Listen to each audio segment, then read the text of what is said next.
درخواست کرتے ہیں کہ اندر تشریف لے آئیں تاکہ مجلس کا آغاز کر سکیں، اور ساتھ ہی خواتین سے بھی درخواست کرتا ہوں کہ برائے کرم خاموشی اختیار کریں کیونکہ مجلس جو ہے وہ شروع ہونے والی ہے۔ بارے ذکر صلی اللہ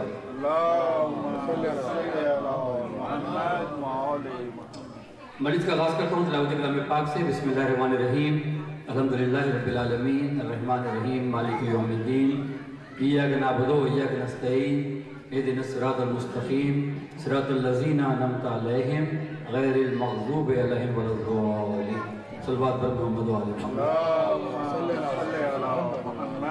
مجلس شروع کرنے کی سعادت کے لیے جناب خرم صاحب سے درخواست کرتے ہیں کہ مجلس کو شروع کریں۔ صلوات بر محمد و آل محمد۔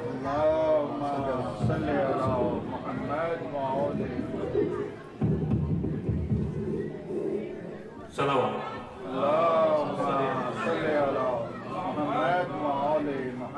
سلام کے کچھ اشعار کے بابا پہ چلی تیغ ستم روتی ہے زینب، تصویر غم و درد بنی بیٹھی ہے زینب، اے پالنے والے میرے بابا کو بچا لے، بکھرے ہوئے بال دعا کرتی ہے زینب، لو مومنو امام کی شہادت قریب ہے، ہنگم حشر وقت قیامت قریب ہے، آقا کی ہم غلاموں سے رخصت قریب ہے، باغ جہاں بعید ہے جنت قریب ہے، صدمے سے جن و انس و ملک جان ہوئے ہیں، آقا ہوئے ہمارے شہید کہہ کے روئے ہیں، زخمی ہوئے جو حیدر صفدر نماز میں، شمشیر ظلم چل گئی سر پر نماز میں، گلگوں ہوئی جبین منور نماز میں، سرتا قدم لہو سے ہوئی تر نماز میں، صدمہ ہوا یہ سن کے صغیر و کبیر کو، زخمی کیا نماز میں کل امیر کو، غم سے سبھی اماموں کی حالت عجب ہے آج، پایا جو محو بندگی بے نیاز میں، تلوار روزے دار کو ماری نماز میں، زنجیر و درد یہ کہتے تھے مولا نہ جائیے، مرغابیوں کی تھی صدا آقا نہ جائیے، تھا آسماں پہ شور کے مولا نہ جائیے، بچے پکارتے تھے کہ بابا نہ جائیے، کیوں آسماں سرخ ہے یہ کیسا راز ہے، مسجد میں آخری یہ علی کی نماز ہے، مسجد میں شیر حق نے اٹھایا جو اپنا سر، ایک بار کانپنے لگے مسجد کے بام و در، ابلا لہو کے ہو گئی محراب خون سے تر، رو کر انہوں نے شبر و شبیر سے کہا جاؤ خدا کے واسطے مسجد میں تم ذرا، کہتے ہیں کوئی قتل ہوا شاہ لافتہ، کس نے کیا شہید امام حجاز کو، بابا ابھی تو گھر سے گئے تھے نماز کو۔ صلوات۔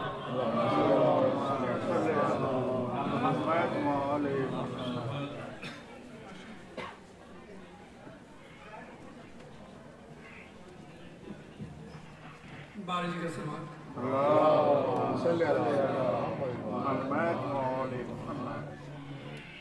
نالا ہے جبرائیل کا خالق دعائی ہے،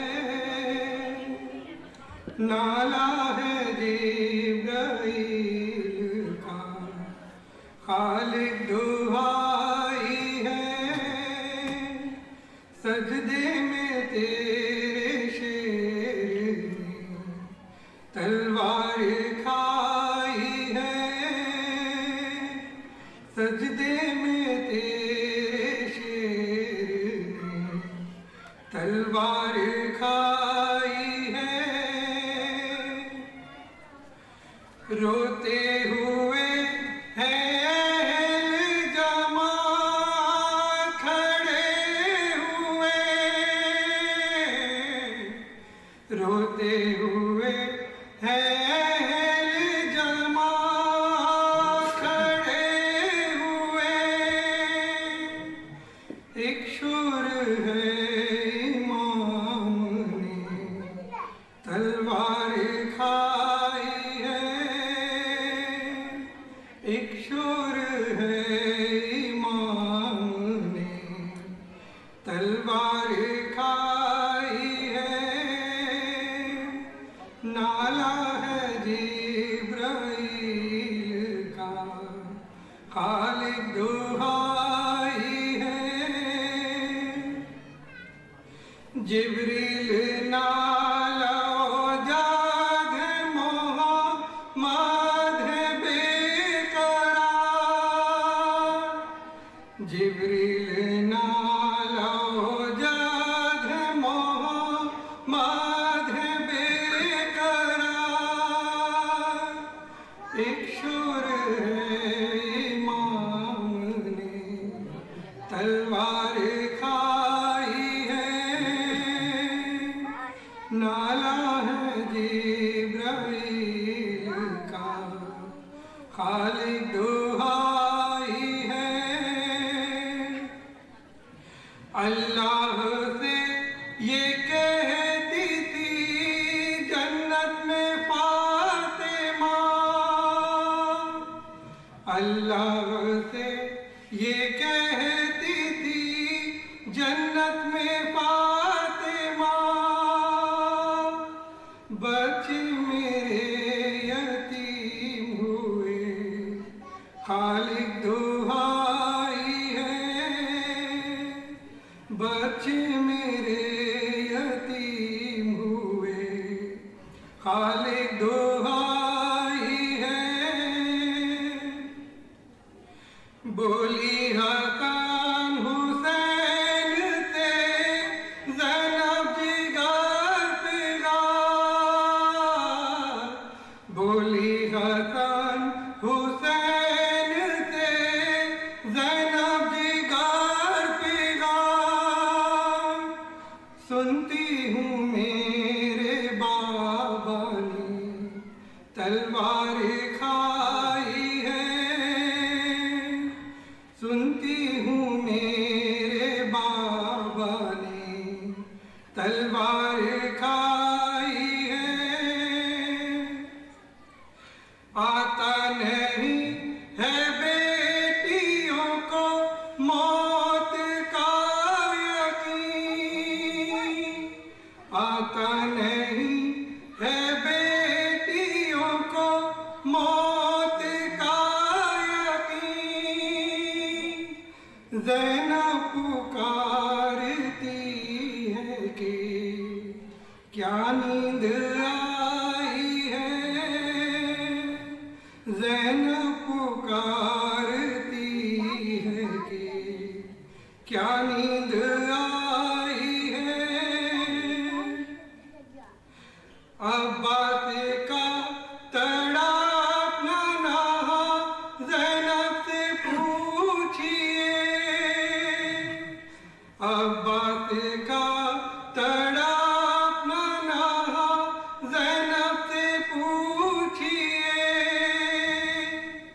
कहता है बचपना यही पहली जुदाई है,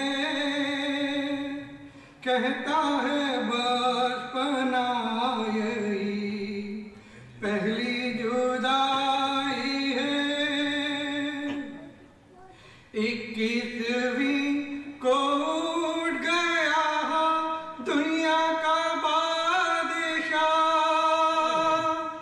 21वीं को उठ गया दुनिया का बादशाह, मैयत हसन हुसैन ने रोकर उठाई है, मैयत हसन हुसैन ने रोकर उठाई है, नाला है जिब्राइल का खालिक दुहाई है।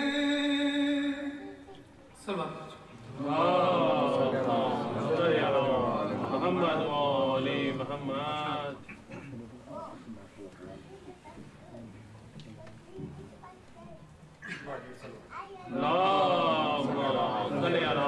मोहम्मद वाले मोहम्मद।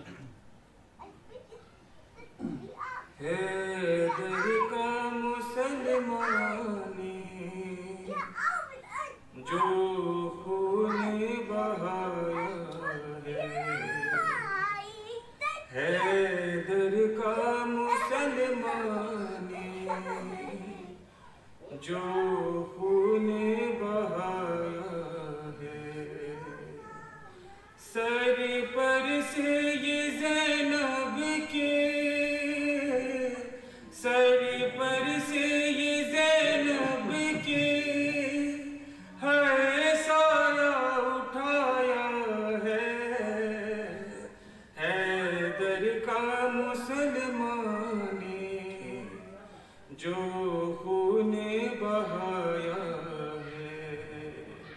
ضربت کی خبر آئی جس دم در حیدر پر، ضربت کی خبر آئی جس دم در حیدر پر، زینب نے ردا تھامی بازو کو چھپایا ہے، حیدر کا مسلمان نے جو خون بہایا ہے، کرنا ہے حوالے جو شبیر کو غازی کے، کرنا ہے حوالے جو شبیر کو غازی کے،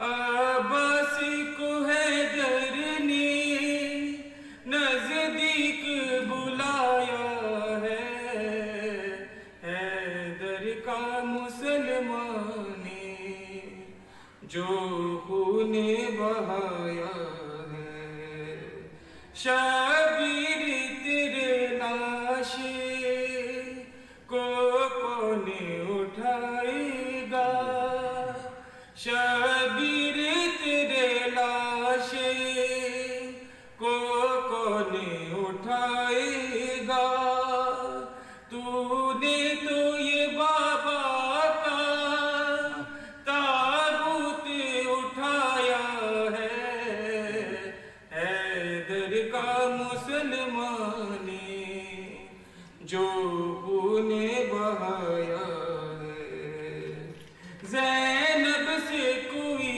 پوچھے ہے کوفے کی شہزادی، زینب سے کوئی پوچھے ہے کوفے کی شہزادی، کیوں باپ سے مرتے دم تک خود کو چھپایا ہے، حیدر کا مسلمان نے جو خون بہایا ہے، ماں کو بھی تمہیں امت نے روکا تھا رونے سے، ماں کو بھی تمہیں امت نے روکا تھا رونے سے، زینب کے بھی رونے پر اب پہرا لگایا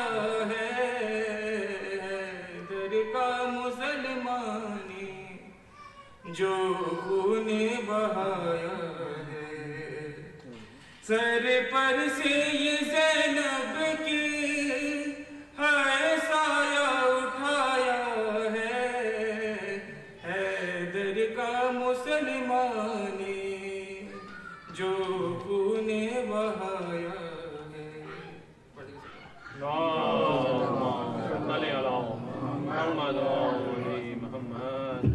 ماشاء اللہ، یہ تھے جناب ظفر رضوی صاحب۔ اب ہمارے سنڈے اسکول کے اسد رضوی سے درخواست کرتا ہوں تشریف لائیں، جو انہوں نے تیار کی تقریر اسد رضوی صاحب۔ صلوات بر محمد و آل محمد۔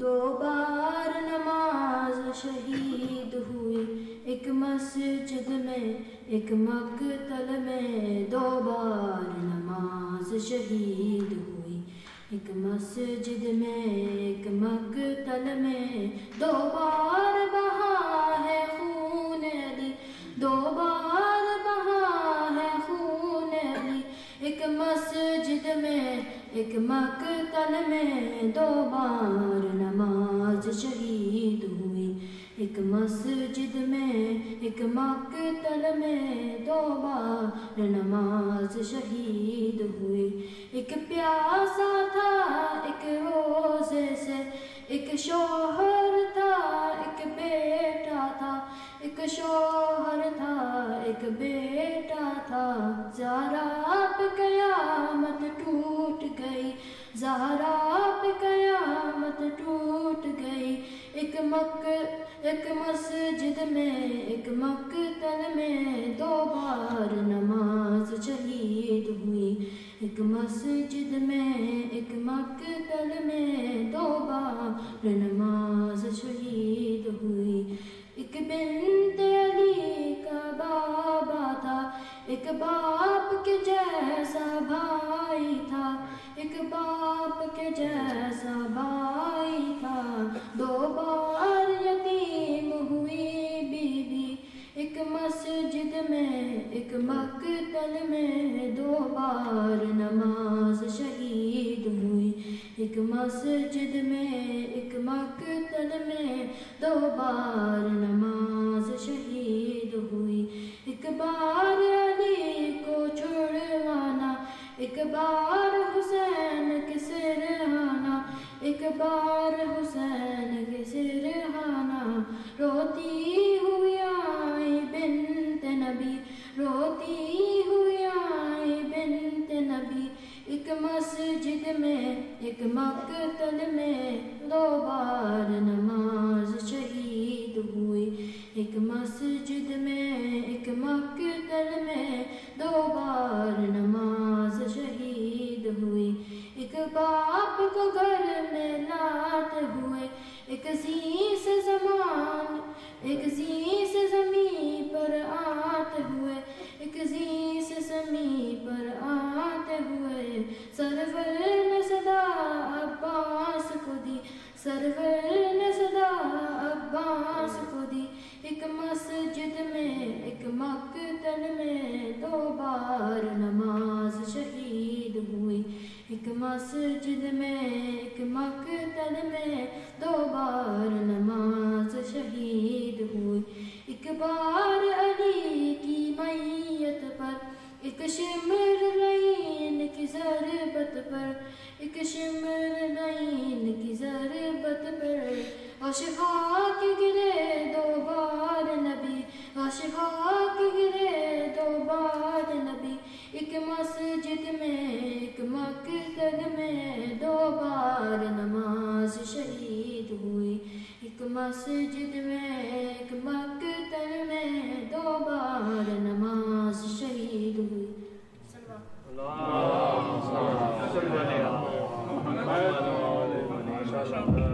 یہ تھے جناب عبد الخاص کا جناب بابر علی صاحب سے سود السلام کے لیے جناب بابر علی صاحب صلوات پر محمد و آل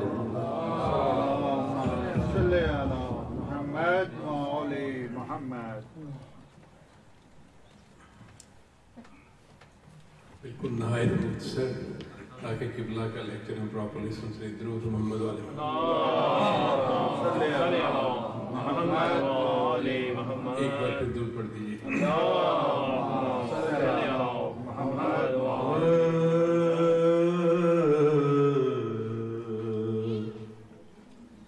ملے بلند نہ کیوں ملے بلند نہ کیوں پیش حق مکان مجھے ملے بلند نہ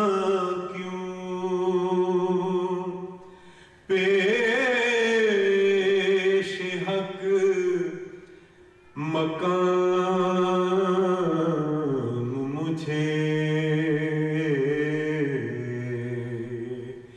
کہ صبح و شام ہے مدح علی سے کام مجھے ملے بلند نہ میرا نصیب مقدر میرا میری تقدیر میرا نصیب مقدر میرا میری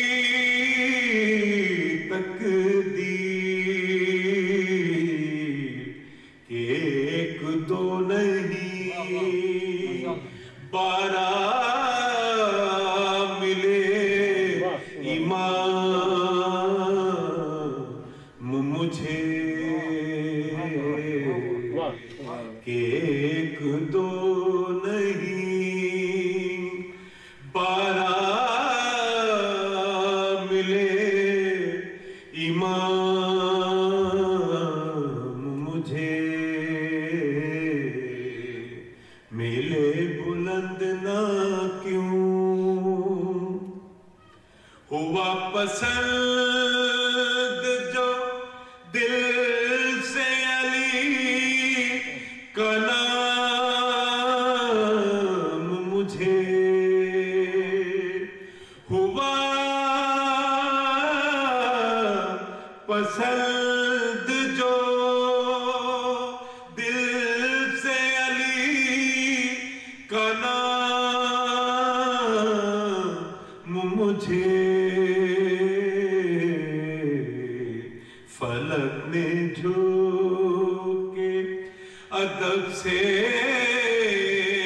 کیا سلام مجھے ملے بلند نہ کیوں جو ہر قدم پہ حلات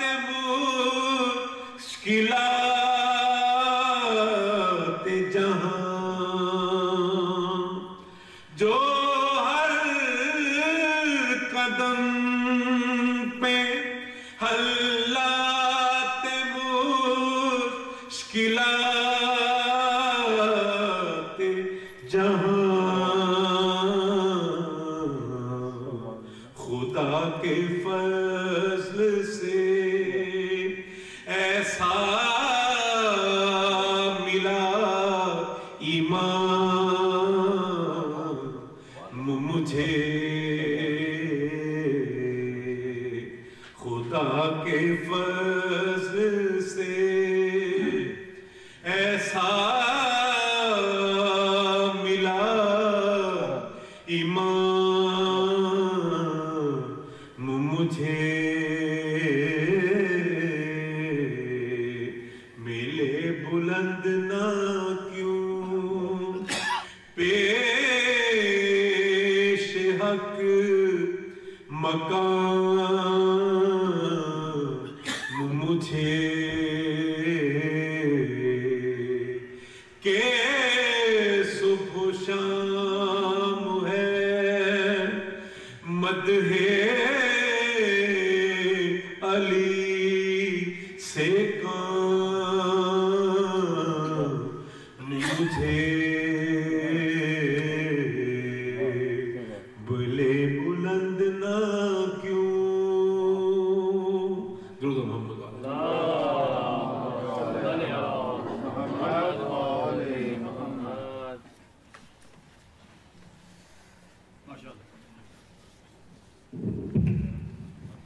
صلوات پر محمد وآلہ محمد وآلہ محمد. خدمت حضرات کل بھی مجلس افطار کی بات شروع ہوگی اور کل کی مجلس کے اختتام پر شبیہ تابوت امام علی علیہ السلام برآمد ہوگا اور کل مجلس کے بعد امام بارگاہ امام اعمال شب قدر کے سلسلے میں بھی کھلا رہے گا. اب میں درخواست گزار ہوں مولانا ڈاکٹر سلیمان حسن عابدی صاحب سے تشریف لائیں مجلس سے خطاب فرمائیں. جناب مولانا ڈاکٹر سلیمان حسن عابدی صاحب. صلوات پر محمد وآلہ محمد.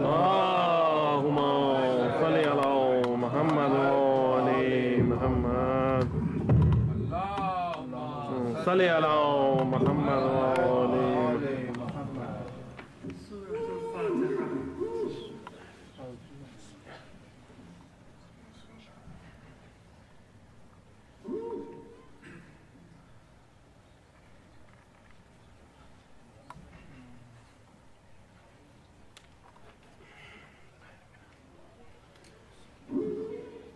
أعوذ بالله من الشيطان الرجيم. بسم الله الرحمن الرحيم. الحمد لله رب العالمين بارئ الخلائق أجمعين والصلاة والسلام على أشرف الأنبياء والمرسلين المبعوث رحمة للعالمين شفيع المذنبين وحبيب بقلوب الصادقين سيدنا ومولانا أبي القاسم محمد اللهم صل على محمد وعلى أهل بيته الأطيبين الأطهرين الهداة المهديين ولعنة الله على أعدائهم إلى قيام يوم الدين. رب اشرح لي صدري ويسر لي أمري واحلل عقدة من لساني يفقه قولي. أما بعد، فقد قال أمير المؤمنين علي بن أبي طالب عليه الصلاة والسلام: قد هلك في اثنان، محب غال ومبغض قال. صلوات الله صل على محمد وآل محمد. Dear brothers and sisters, Assalamu alaikum wa rahmatullahi wa barakatuh. Yesterday we mentioned the 5 categories of Muslims with regard to their relationship to Ahlul Bayt. And the categorization is meant to facilitate an understanding of our relationship with the rest of the Muslim community. If you want to be more precise, you can maybe even make additional categories within every category. But the 5 general categories are: there were some people who had an intrinsic animosity to Ahlul Bayt. They didn't like to hear mention of the virtues of Ahlul Bayt. They had an animosity towards them because of who they were and because of their relationship to the Prophet and what they represented for Islam. The second category is those who didn't have any intrinsic opposition to Ahlul Bayt, and they may even have been followers of Imam Ali for a time. But then because they said that we're going to use our logic and not follow the logic of the Imam, they separated their path from the path of the Imam. They didn't have any animosity, but they had an ignorance which caused them to think that they are to understand Islam on their own terms. In the time of Imam Ali, that was often with regard to warfare. They said, let's have peace and not allow Muslims to fight one another. Although sometimes having a battle at the right time prevents many more battles and a much longer conflict over many generations. And because people didn't listen to Imam Ali, and from the very verge of victory, the army of the Imam rebelled against him, Muawiyah was not defeated. And the fitna that Muawiyah created lasted in the Muslim world directly for almost 100 years. And the effects of that fitna are still being felt today. So the second group was equally damaging, or perhaps more damaging for the Muslim Ummah. The third group is those people who don't have any particular love for Ahlul Bayt. They don't have any particular relationship of obedience to Ahlul Bayt, but they don't have any animosity either. And some people might think that this is the Sunni view, that this is historically not the majority Sunni view at all. It is outside of the mainstream of Islam. It has become more common in the present time, largely because of propaganda, largely because of money and because of bribes. But otherwise, even now in most parts of the Muslim world, people's hearts are not like that. The evidence of this is that you will find some people who praise Muawiyah and praise Yazid. There is a famous sentence, قُتِلَ الْحُسَيْنُ بِسَيْفِ جَدِّهِ. Na'udhu billah. Imam Hussein was killed with the sword of his own grandfather. And the meaning of that sentence is that Yazid was, God forbid, the rightful successor of the Prophet. And so his sword was the sword of the Prophet. His battle was the battle of the Prophet. And Imam Hussein, na'udhu billah, was a rebel. And so it was the religion of his grandfather and it was the authority of his grandfather that was against Imam Hussein in Karbala. This group, they may have a love for Imam Hussein, but they will say he was wrong. Some of you may have heard, and I don't normally name people, but because it's a very common issue, a conference on Karbala that was organized by a scholar in the Sunni community, Yasir Qadi. Entire conference, and you can find it online if you're interested. And in that conference he says that we love Ahlul Bayt, we love Imam Hussein. It was a tragedy that he was killed, but the tragedy was of his own doing. Because there were people like Abdullah ibn Zubayr who also had objections, but they didn't fight against Yazid in that way. With Abdullah ibn Zubayr, they also have an awkward relationship because he did rebel against Yazid. And then he said there was Abdullah ibn Umar. He was in Medina and he didn't like Yazid and he didn't like what Yazid did, but he said, I will prefer the unity of the Muslim Ummah over everything else. And then in that conference he says explicitly that I love Imam Hussein. If only Imam Hussein had been as wise as Abdullah ibn Umar. Na'uzubillah. He wouldn't have been martyred, blood would not have been shed, everything would have been wonderful. And the tragedy is that if you find that the Muslim world is always governed by dictatorships, it is because of that same philosophy. That it might be Yazid who is our governor, but we don't want to have bloodshed. We're going to have peace. Our rights may be trampled, our identity may be trampled, our money may be taken, our dignity may be fought against, but we're going to listen and we're going to obey. It's not that people in the Muslim world don't have those same human desires that every other people have. It's not that they don't have the intellect or the wisdom to know that an oppressive government is unjust, but it is because they have a false religious message that tells them, ignore your rights and ignore your human needs, and the greatest value in an Islamic society is not to have bloodshed and to have a Khalifa who claims to be Muslim. Now, some people might say if only Imam Hussein had been like Abdullah ibn Umar, his blood would not have been shed. It's an expression of love for Imam Hussein. But how different is that from the perspective of those who say, thank God Imam Hussein was not like those other people in the Muslim Ummah, because he gave every Muslim and even non-Muslims an inspiring guidance of how to face insurmountable odds and stand up for what is right through principle and through sacrifice.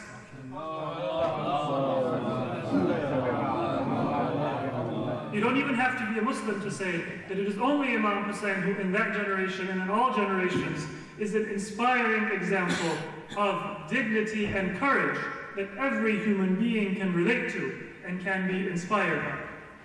So this is the third group. This is actually a minority.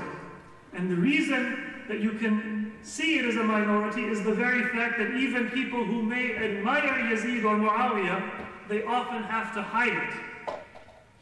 And they will say things like, for example, Yazid was not responsible for the martyrdom of Imam Hussein. Not because they care. They might actually name their children Yazid. The reason why they say that is because they know that the Muslims would never be able to have any relationship of affection for Yazid if they believe he is the one who killed Imam Hussein. So the mainstream of Islam is in the last two groups. Not intrinsic hatred for Ahlul Bayt, not animosity because they disagreed with Ahlul Bayt, and not keeping Ahlul Bayt just for love without any kind of practical effect for that relationship. This fourth group is the mainstream in the Sunni community. They have a real love for Ahlul Bayt, but they don't understand or they don't agree with the Shia on all of the implications of that love, which is to have animosity against the enemies of Ahlul Bayt. And the fifth group is what we believe to be the proper principle. Love for the Prophet means that you dislike the enemies of the Prophet. And love for Ahlul Bayt means that you search out and find who were the enemies of Ahlul Bayt. And then you dissociate from them and from everything that they represented in opposition to Ahlul Bayt alayhi salatu wassalam. Sallu ala Muhammad.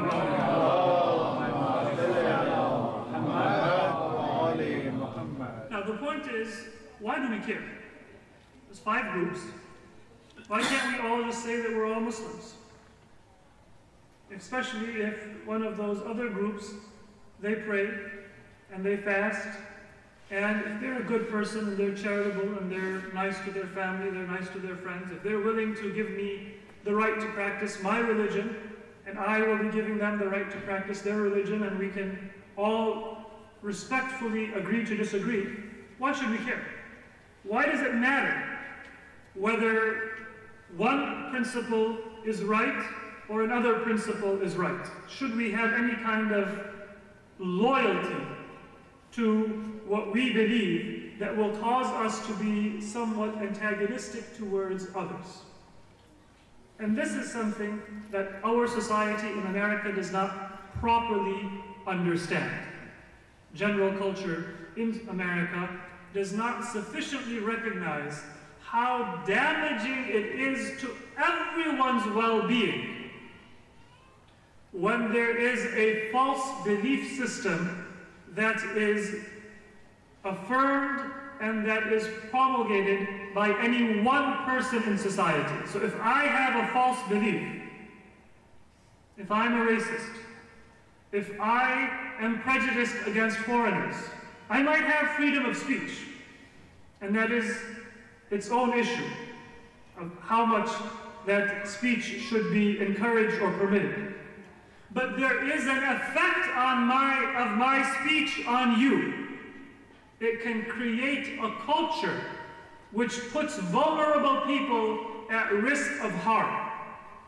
And we care about what is right, not to restrict other people's freedom of speech, not to restrict other people's freedom of religion, but because as Muslims we recognize that alongside that principle, there is a very real harm that comes to every member of society, most importantly those who are weak and vulnerable. When people say things that are fundamentally unjust. Just to give you an example, all of the things that people are complaining about now in America under the current administration, not one of them is new. There are immigrants who are being put like animals or worse than animals in holding cells, and then families that are being separated from their children and sent out of the country. There is no doubt that if puppies were separated from their mothers, if dogs were separated from their puppies, in this way, you would have protests in every city in this country.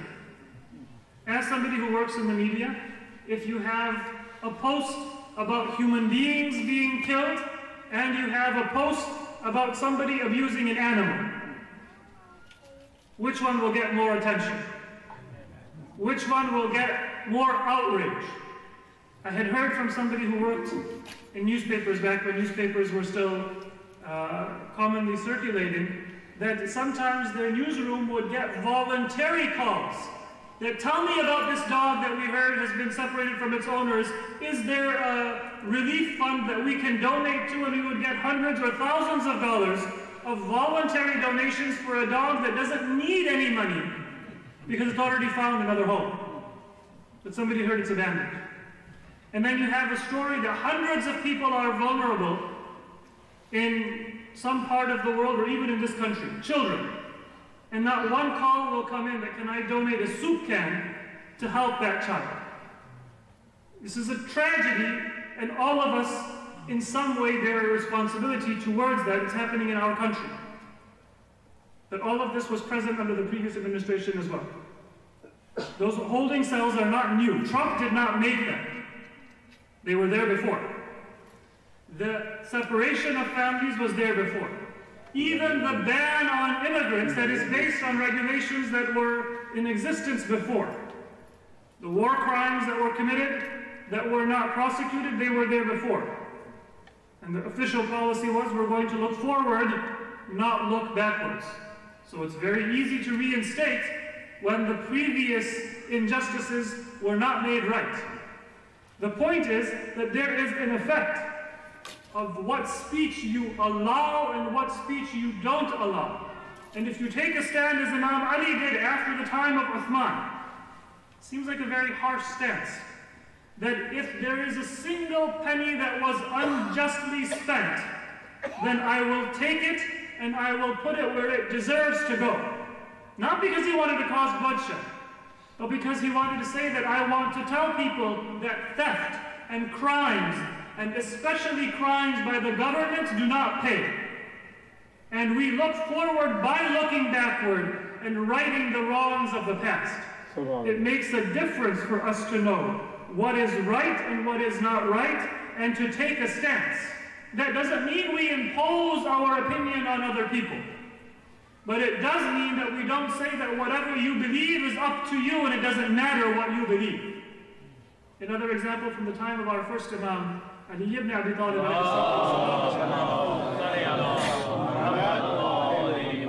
pertains to the month of Ramadan.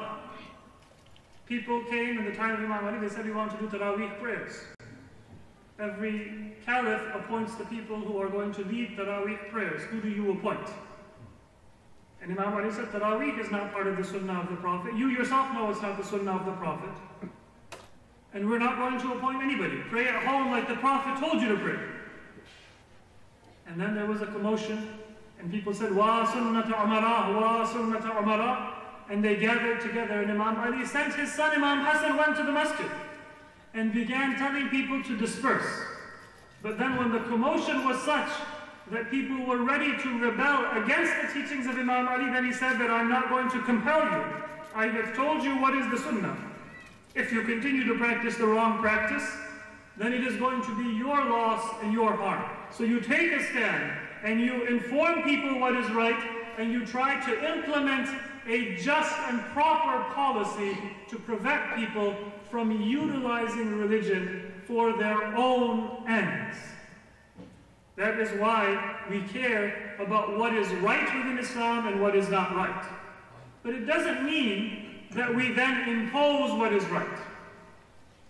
So let me give a few examples, and then inshallah I will move on to reasons in the Quran and from our own practice about why it is important for us to establish the proper relationship to Ahlul Bayt alayhi wassalatu wassalam. Sallu ala Muhammad. I mentioned one example yesterday, which is that there are some people who praise Nusayris, and we believe that praise is not something that is proper. And I repeat this message because every one of us should take a stand. If you hear that poetry, if you hear something like that in a gathering, a Facebook post, wherever it may be, if it is something that is against the basic teachings of Islam, then try not to pass it over in silence. You don't need to provoke a fight. But if you can, in a gentle way and in a nice way, assert that this is not something that is proper, this is not something that is constructive, then take a stand. And don't just let it pass in silence. Unless saying something is going to do more harm, and then Islam doesn't say to pick a fight for no reason where it's not going to have a benefit. Another example we have is a controversy which has recently become more common. Instead of saying that Imams are born, some people say that Imams are revealed or they have a zuhur. Some of you may have heard this, that Imam ki viladat nahi hoti, Imam ka zuhur hota hai, Imam ka nuzul hota hai. This is a needless controversy, but what are the harms of it? First of all, zuhur is something that we are praying for.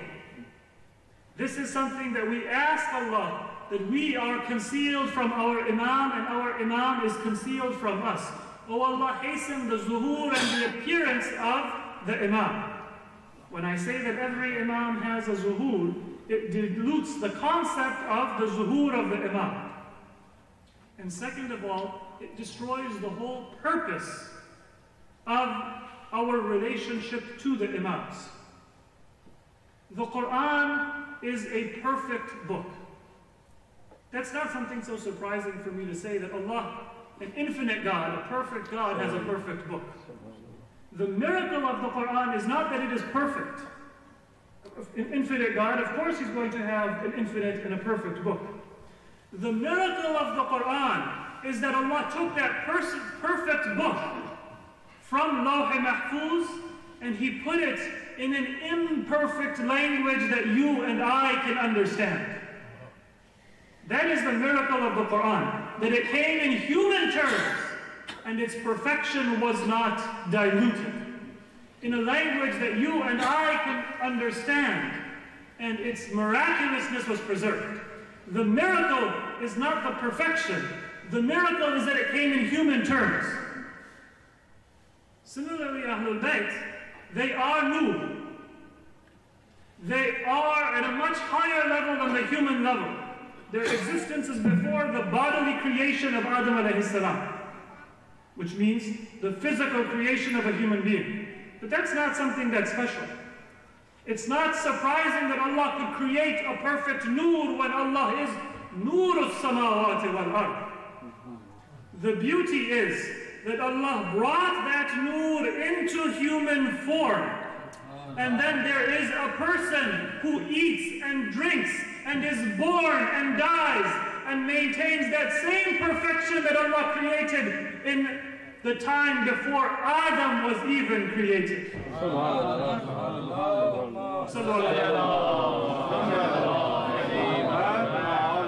जब लोग कहते हैं ना मेरा अकीदा है कि इमाम की विलादत नहीं होती, ज़ुहूर होता है, इमाम की तौहीन है। क्यों तौहीन है? क्योंकि इमाम का ज़ुहूर, इमाम के नूर का ज़ुहूर, उसमें कमाल और मोजिज़ा नहीं है। मोजिज़ा यह है कि वो नूर इलाही, वो नूर जो अल्लाह ने मासूमीन को अता किया, उनके इंसानी जिस्मानी वजूद के अंदर डाल के एक इंसान कामिल के तौर पे जमीन पे पैदा किया. This is what you read in Ziyarat. Ashhadu annakum kuntum nuran fil aslab ash-shamikha wal arham al-mutahhara. You were light. That's the words of Ziyarat. It's not controversial. You were light, but then you were placed in pure wombs and purified loins. Wombs and loins means that you were born, that you are going to live a human life, and that you will die. That's the beauty of what Allah did. To take the ocean and to put the ocean in a single vase without diminishing the ocean at all.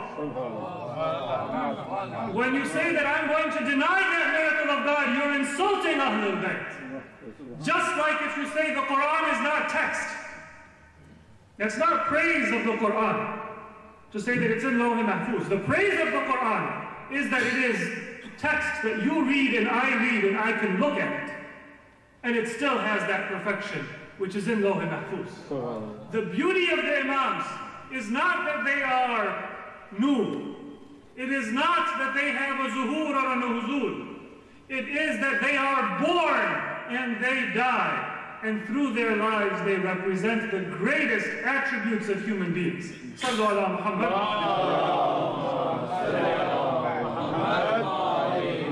Now, some people answer in a different way. They say, Aimma ka zuhur nahi hota. Aimma ka nuzul nahi hota.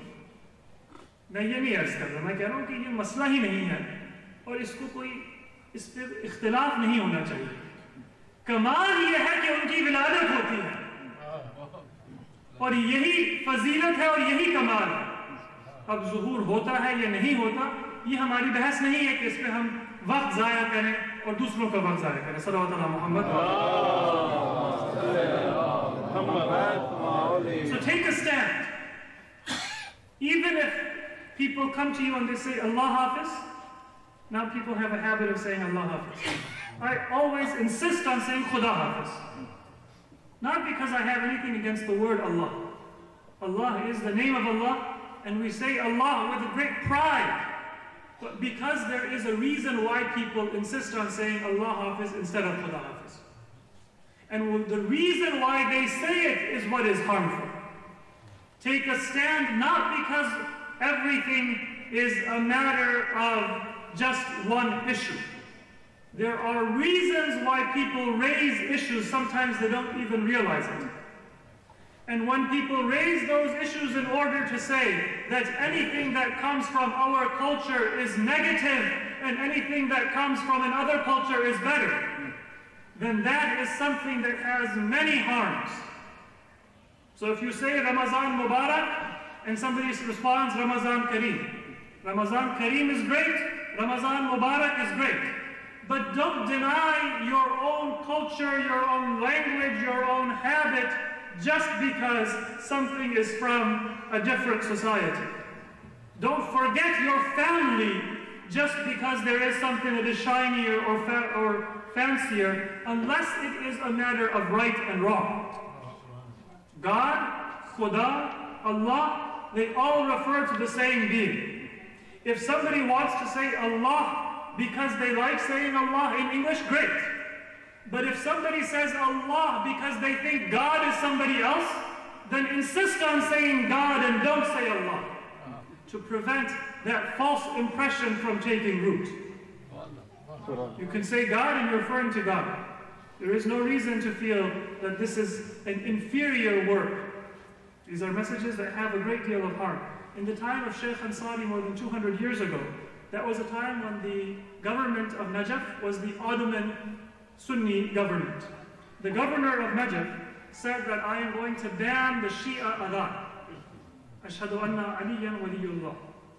Because of disputes to unity, and this was the habit in parts of the Muslim world, that Islam was taken to default to the Sunni law, even in Shia areas. So Sheikh Ansari sent a message to the governor that I am going to exile myself from the city if you do this. And the city, because Sheikh Ansari was like Sayyid Sistani is today in Najaf, the marja of the Shia.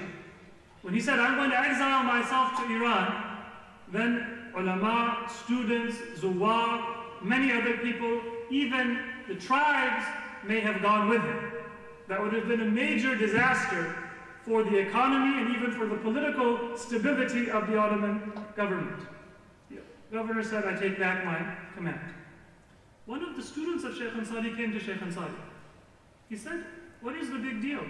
Your own fatwa is that Ashhadu anna aliyan waliyullah is not part of the adhan. And if somebody says this with the intention of the adhan, their adhan is batil. It's invalid. Now when the governor says you can't say Ashhadu anna aliyan waliyullah, you say it's such an important issue that you'll leave the city. And Sheikh Ansari said the issue is not whether it is part of the adhan or not part of the adhan. I issued my fatwa because I looked at the Quran and the ahadith of Ahlul Bayt, and this is my conclusion. It should be a matter for the followers of Ahlul Bayt and their scholars to determine what is the message of Ahlul Bayt, not something that is imposed for other reasons from the outside. If something that I consider not to be part of the adhan is going to be opposed on the Shia from an outside source, then I will insist on it. And that process of reform must come from within, and it must come organically, not for the wrong reasons and not to be imposed.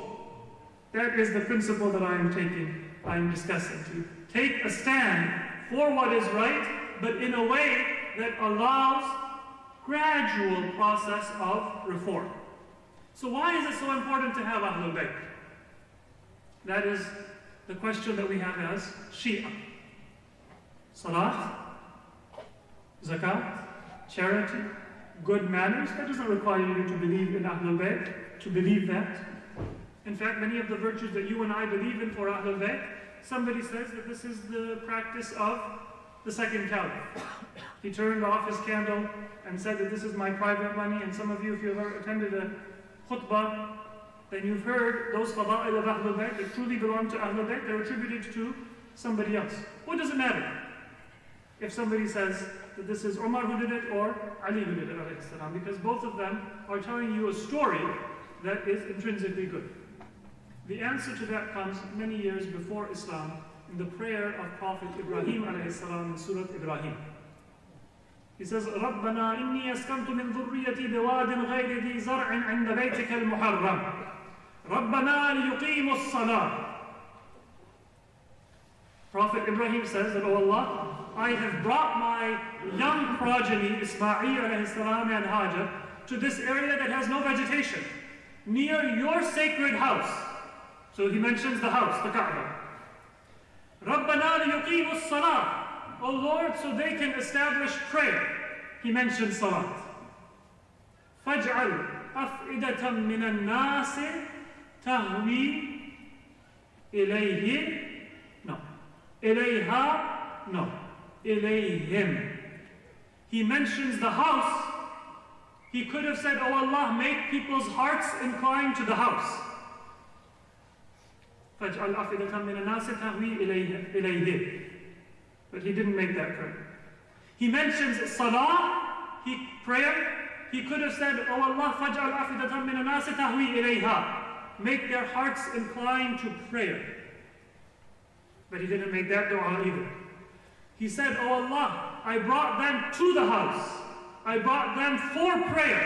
Make people's hearts love them so that they can teach people how to pray."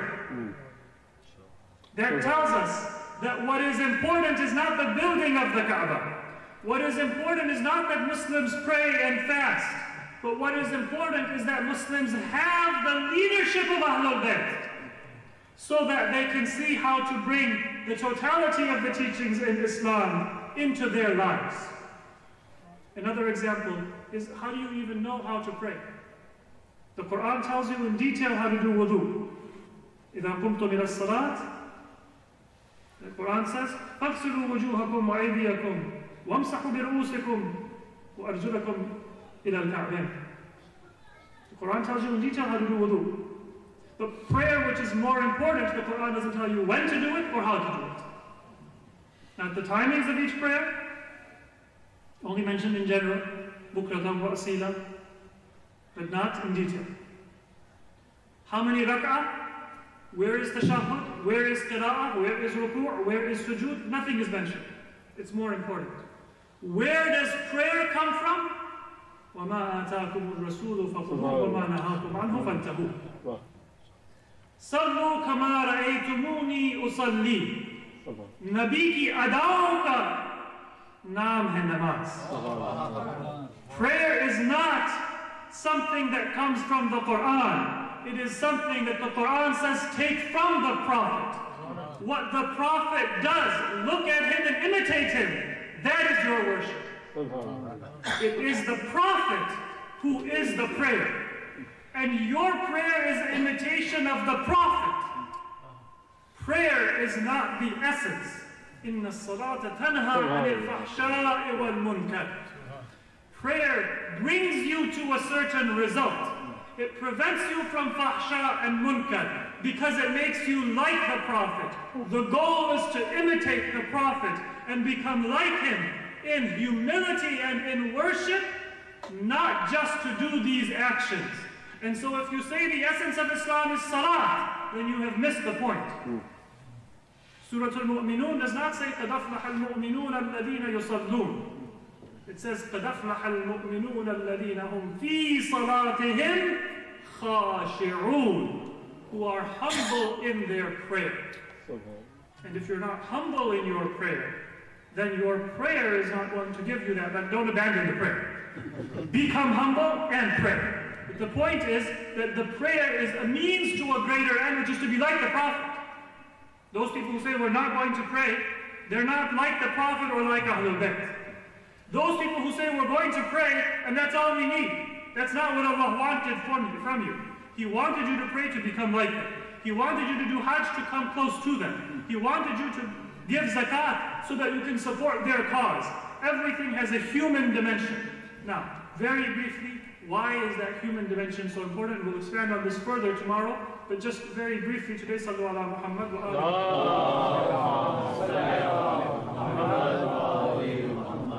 Arrogance is something that is possible as a risk for every human being. And we are always at risk for becoming self-satisfied and arrogant. In my experience traveling to communities in the American scene, what I have seen most common as the source of division in communities is people feeling that Islam is dependent on them. And I'm not going to accept myself or ulama. It might be an alim who says that without me this community is nothing. I have the knowledge, I have the experience, and that's true, you have the knowledge that other people might not have, but that should make you humble, just like the knowledge made the followers of the Imams humble before the Shia whom they would guide. Sometimes it is people with wealth. They say that I don't have to take this nonsense from these people. How much do they contribute? I give $10,000 a year, they give $200 a year, and then they tell me that they're my equals. This is something which is, if you go to Houston, you'll find that many centers, they break up because 4 or 5 wealthy people, physicians or business people or other people, that, we don't need to take this nonsense. We can do our own thing. And then they're able to become independent because they don't need, so they feel independent. Just like an alim might become arrogant. Sometimes it's academic arrogance. When I first went to the University of Chicago, there was a world-renowned professor, Professor Fred Donner, 70 years old at that time. I said, Professor Donner, I want to take your class. He said, please call me Fred. There is that. And then there are people, if you tell somebody that, Fred, can I ask you for some advice? They say, well, it's Mr. Donner to me. Call me doctor, call me by my professional title, call me by what my affiliation is. So there are all kinds of people. Using a title is not bad. Being grateful for Allah giving you knowledge or wealth or intelligence is not bad. But what generally causes that arrogance is that we have acquired a ni'mah that is beyond our capacity. I will become arrogant if I have studied 5 years of Islamic studies and everyone else does not know as much as I do. But if everyone around me is a mujtahid and I have studied 5 years, I'm not going to become arrogant. If I have $150,000 a year salary and everyone around me has a $50,000 a year salary, I have the potential to become arrogant. Not everybody becomes arrogant, but there is the risk. But if everyone around me is earning $500,000 a year, then I'm probably not going to be arrogant. Not that being more knowledgeable makes you arrogant, but the risk is there. Right. I am somebody. I was speaking with a fundraiser for a very useful, I won't name the project in Houston, a very wealthy man himself from the family of Pir Muhammad Ibrahim Trust in Pakistan, if you remember, the descendant of one of the descendants of Pir Muhammad Ibrahim, very wealthy and a very religious family, for those of you who know. And he was saying that when we were fundraising for our project in Houston, we found that people with an average income of $150,000 gave us a greater donation than people with an average income of $500,000. You go to somebody with income of $500,000, you'd think they would have more disposable income. Their donation is $500. You go to somebody with $150,000 income, their donation is $5,000. He said, we thought about it, and we found that there are always exceptions. But he said that we thought about it, and what we reached the conclusion is that people have a different psychological makeup depending on their income. The donation does not depend on how much money they have. It depends on where they're classing themselves and who they're comparing themselves with. And so once your needs become a higher order needs, you feel poor, even if other people might say that you're blessed. Those people who still feel that they are connected to the mainstream, they also contribute similarly. Those people who feel that they are in a different class, then all of a sudden there are many more temptations that they have. What Ahlul Bayt have given us is a solution that prevents us from demonizing the rich or demonizing the poor, from demonizing the educated or demonizing the uneducated, from any kind of polarization that might exist.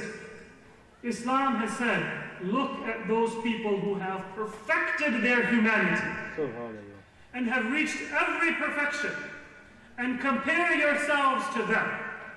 You went from probation to a full-time job. You went from being an assistant to being a manager. You went from being a doctorate to a postdoctorate. You went from being a graduate to a fellowship to a good career, whatever you may accomplish in this world.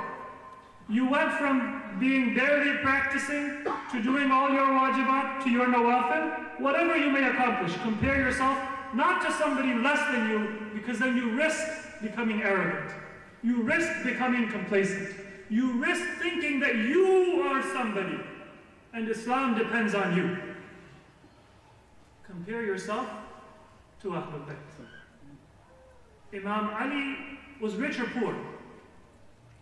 It's a trick question. Because in terms of income, Imam Ali was richer than Uthman and Talha and Zubayr and everybody who thought that they were very wealthy. When people started claiming that Imam Ali is poor, he told his treasurer that for a few months, don't distribute the funds that we normally distribute and collect them in a house. Then he invited all of those people over to his house. And it was filled with dirhams and dinars. And they said, Ya ibn Abi Talib, liman hadhihi al-amwal? Who does this money belong to? He says, هَذَا مَالُ مَنْ لَا مَالَ لَهُ. This is the wealth and the income of that same person whom you thought did not have any income. Now, Imam Ali was not embarrassed, and he was not showing off his wealth. People said he was poor because they were giving a message. He's not qualified to manage the millions of dollars, the millions of dirhams and dinars that are going to come in revenue for the Muslim world.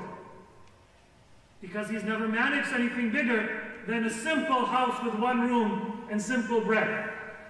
And so Imam Ali said, if you think that is the case, then know that I have a greater income than all of you. You're building an empire, buying property after property, village after village, farm after farm, and embarking in worldly trade. I am building my akhirah. I can manage it better than you, but my world is my bridge to the hereafter. And your hereafter is just an excuse for you to build this world. And then the Imam says, go and distribute it because I don't need it. So it's not about proving anything to people, but removing that misunderstanding. We as Shia are cured from arrogance if we have Ahlul Bayt. I might become a mujtahid, I might become a marja', I might become a scholar, but if I recognize that I am a follower of Ahlul Bayt, then I am nothing. Whoever I may be. Nothing. If your hero is Abu Hanifa, maybe somebody today is more learned than Abu Hanifa. It's entirely possible that many of the Sunni scholars today are more learned than Abu Hanifa. But if your hero is Imam Ja'far Sadiq, you can be 10 times more learned than Abu Hanifa, but you will say, I am nobody. You might be wealthy. You might be able to accomplish any worldly desire or whim you may have. But if your ideal is Imam Ali, then you will always say that I am less than him and I have nothing. And even if I want to spend all of my considerable wealth in the way of Allah, I will not be able to build those wells, to care for those widows, to raise those orphans, to help the world, to help the needy and the vulnerable, as Imam Ali did. Millions of dollars to you will feel like nothing, and you will feel that you need to do more, not that you are somebody. Why? Because you are a Shia of Ali ibn Abi Talib alayhi salam.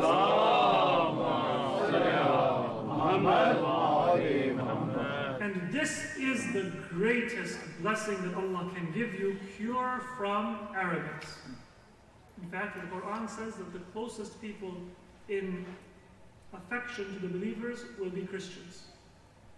It's interesting that out of all of the religious communities, Allah says that Christians will be closer to the believers.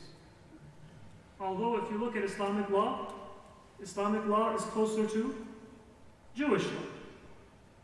They have from birth, I won't mention the specific laws that are relevant, but until death, there are very great similarities between ghusl, diet, even prayer, worship, burial, so many other things, much more so than between Muslims and Christians. That's not what gives them the closeness though. Why does the Quran say that? Because Christian religion, even though it doesn't have fiqh, even though it has mixed shirk within its theology, but it emphasizes humility. And because it emphasizes humility, وَأَنَّهُمْ لَا يَسْتَكْبِرُونَ, they will be the ones who are closest to believers. Greatest blessing that Allah can give you is to save you from arrogance. And you and I have the best means of protection from arrogance because we have a connection to the greatest human beings who lived. That is a gift that Allah subhanahu wa ta'ala has given us.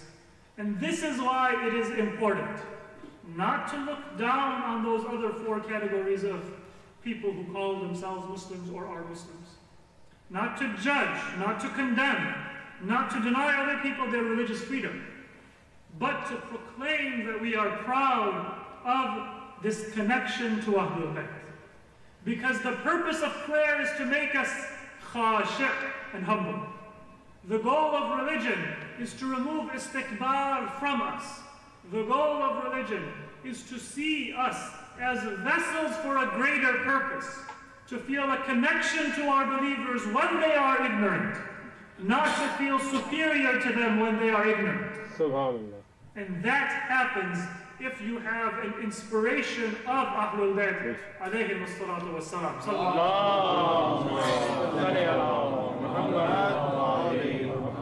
And you can see that difference in the life of Ahlul Bayt.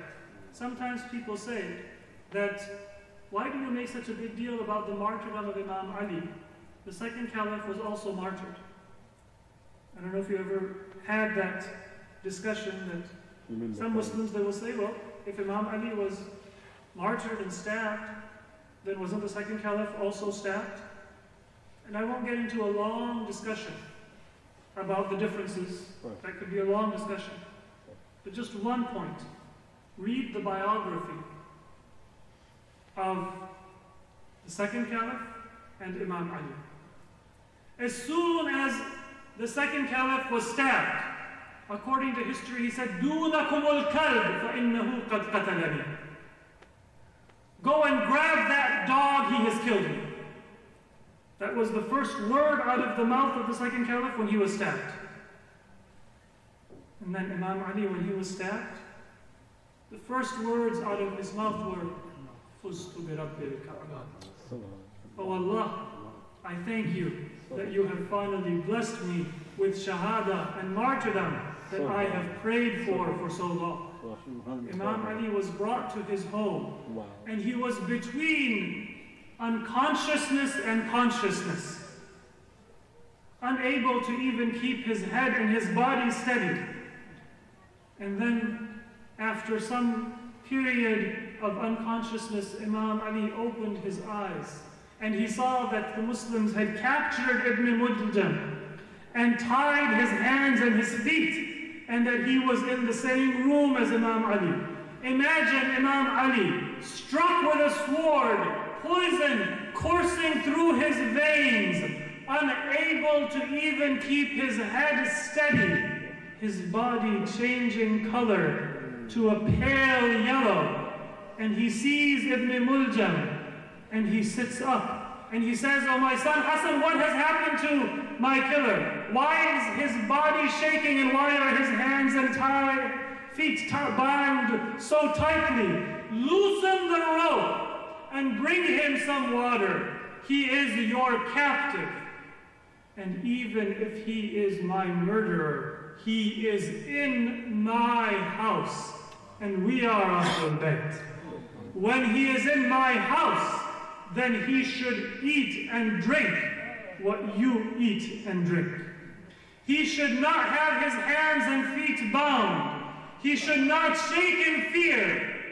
If I die, then you have the right to kill him with a single blow. But so long as I am alive, no harm should come to him. This is the character of Imam Ali, which is why we do not compare him to anyone else in human history, and why we mourn him and take pride in our love for Imam Ali. But if we have that love for Imam Ali from such a distance, without ever having seen him, without ever having heard him, without ever having been in his presence, imagine the Shia of Kufa when they heard the sound of Jibreel. تهدمت والله أركان الهدى قتل علي المرتضى. The very foundations and pillars of guidance have broken apart. Ali Murtada has been killed. It is said that that day people didn't remember whether they prayed Fajr or didn't pray Fajr. They ran from wherever they may have been. Those who were in the masjid came to the house of Imam Ali. Those who were in their own homes, those who were sleeping, they came and they surrounded, and multitude upon multitude of people were gathered around the house of Imam Ali, crying, weeping, praying, asking Allah that, oh Allah, shorten our lives, but do not take Imam Ali from us. Oh Allah, we offer ourselves, we offer our families, we offer our children, whatever may be needed to preserve the life of Imam Ali. It is said that Imam Hassan sent for a physician to come, a surgeon who was known for treating difficult wounds. He came to the house of Imam Ali. He did an examination and he saw that the wound had reached the brain of the Imam, and the brain of the Imam was visible through his skull.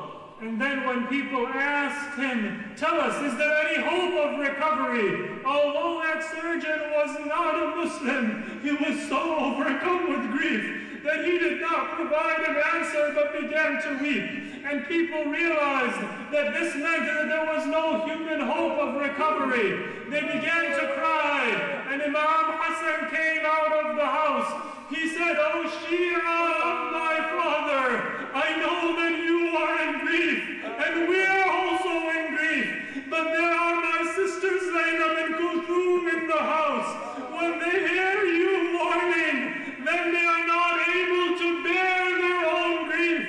Please lower your voices so that my sisters can have some peace." For a few moments, the crowd also lowered its voice, and Imam Ali was with his family, alone with his family. At one time, when he came out of a stupor, out of his unconsciousness, it is said that Imam Ali saw his two sons, Imam Hassan and Imam Hussein, standing over him. They were weeping, and their tears fell on the body and on the head of Imam Ali. And the Imam said, "My sons, I tell you to have patience. I tell you to keep your tears so that you can be a source of strength for your family and my family. My sons, I tell you, if it gives you peace." And here the Imam said the one thing that could have given some consolation to Imam Hassan and Imam Hussein. He said that just now when I had closed my eyes, I saw that your grandfather, the Prophet, and your mother, Fatima Zahra, were coming into this very room, and they are welcoming me after such a long separation back into their own presence. And then the Imam said that I ask you not to shed tears in front of your sisters. At that moment, Zainab and Kulthum came into the room. The same Imam who told his sons to have patience. When he saw Zainab and Kulthum, he began to weep himself. And he said that I cannot bear to see this grief on the faces of my daughters Zainab and Kulthum. ये एक बाप का विदा था अपने अहलो अयाल के साथ. शायद उस मौके पे इमाम की निगाह पड़ी होगी इमाम ज़ैनुल आबिदीन के ऊपर जो उस वक्त कमसिन थे. इमाम ने इमाम हुसैन की तरफ देख के कहा होगा, ऐ मेरे बेटे, आप अब जो इतने आंसू बहा रहे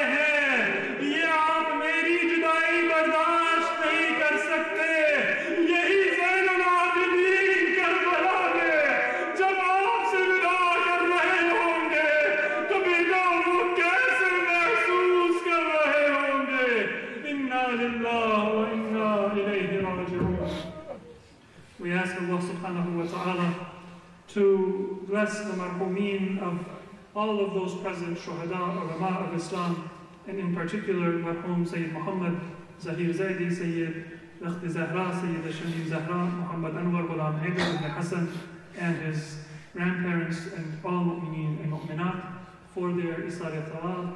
Please recite Surah Fatiha.